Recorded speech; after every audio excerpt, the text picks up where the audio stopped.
Not only స్ఫూర్తి, నేను ఇప్పుడే చెప్పాను, చిన్నపిల్లలకు ఉండే జిజ్ఞాస, చిన్నపిల్లలకు ఉండే క్యూరియాసిటీ, అది లేకపోతే మనిషికి నేర్చుకునే కొన్ని దినాలైనాక ఏం నేర్చుకుంటానులే అని ఒక అహనవి అనే భావన వచ్చేస్తుంది. అట్లా రాకుండా ఉండాలి అంటే చిన్నప్పుడు మాకు సంస్కృతం కూడా నేర్పించారు.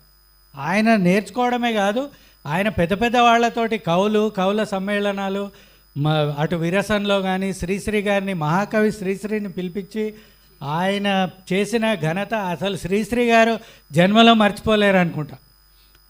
ఆయన చనిపోయే ముందు శ్రీశ్రీ గారు కాచిగూడలో ఉన్న ఇంటికి కూడా వచ్చారు, పెద్దనాన్న గారి ఇంటికి.